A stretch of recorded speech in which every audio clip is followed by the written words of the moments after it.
Now, maybe some leaders in the Republican Party and the conservative movement forget the last two presidential elections. Maybe they just don't care. But could their actions now be making it easier in the long run for Hillary Clinton to win the White House? Let's take a look at what I mean. A little bit of history here. Let's go back to 2008. President Obama wins huge, 365 electoral votes over John McCain. How does he do it? The Obama coalition, 95% of the African-American vote, 67% of Latinos, 56% among women. That's 2008. Fast forward 4 years, the president does it again. Not quite as big a victory over Mitt Romney, 332 electoral votes, but the coalition stays intact. 93% of African Americans, 71% of Latinos, 55% among women. Look at the number among women. Look at the number among African Americans. The lesson, pretty obvious, right? To win the White House, Republicans need to do better with non-white voters and close the gender gap. Well, that would be a big help, too. So why, then, the Loretta Lynch hostage crisis? It was 163 days ago that President Obama nominated her to succeed Eric Holder as Attorney General. More importantly, in my view, 52 days since she got the approval of the Senate Judiciary Committee. So the committee says, make her the Attorney General. President Obama says, why won't the full Senate vote? There are times where the dysfunction in the Senate just goes too far. This is an example of it. It's gone too far. Enough. Enough. Call Loretta Lynch for a vote. Get her confirmed.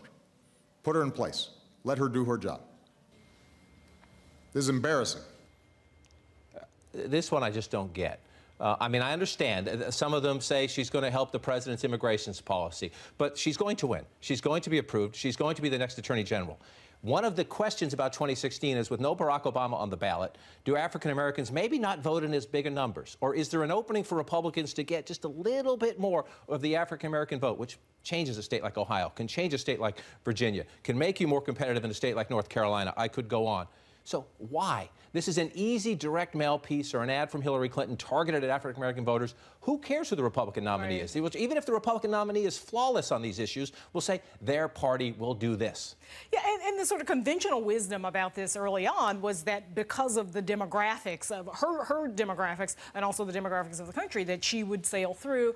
They certainly didn't like Eric Holder very much, so they would get somebody new in there. I tend to not believe that it really is about race, but I think the perception among many African Americans and many others is that it is about race. And I think it's interesting that Jeb Bush has come out and said this needs to happen. He's very mindful of the fact that the optics are bad for Republicans. He knows his brother did fairly well with African Americans in swing states like Ohio and Virginia.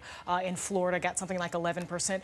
So it's an easy thing that they could do, but it also goes against one of the things they were trying to do, which is show that they could govern and show that there was something other than there just to say no to the president. Right. Let me add this to the mix. Wayne LaPierre, the head of the National Rifle Association. Now, that's not the Republican Party, but it's a big voice in the conservative movement. Most of the Republican presidential wannabes ran to the NRA meeting to lobby for support. Wayne LaPierre could make a case against gun control. He could make a case against the president on any issue he wanted to, but he decided to also make this case. When he's finished, he intends to go out with a coronation of Hillary Rodham Clinton. No. Yeah. I have to tell you, 8 years of one demographically symbolic president is enough. Yeah. Why? Yeah. Why? That's not the face that Jeb Bush wants on the top of his party. No. If you surveyed 10 GOP strategists and showed them that clip and said, is that the face that you want for your party?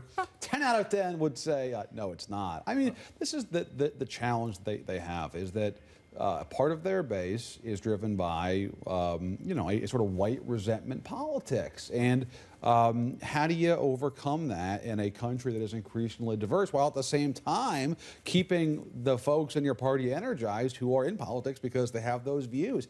It's not an easy balancing act, John, but it's something they're gonna have to address. Look, I was in New Hampshire over the weekend. Marco Rubio got a question from a lady who was very upset because her daughter couldn't get a job teaching in a Florida public school because she did not have an English as a second language certificate. And she was going on a sort of, you know, very extended riff about it's unfair that you have to learn somebody else's language and they should learn English, right? The cameras are all rolling, and Rubio was sort of very delicately walking around this issue. It's going to be a persistent challenge for them for 16 months now.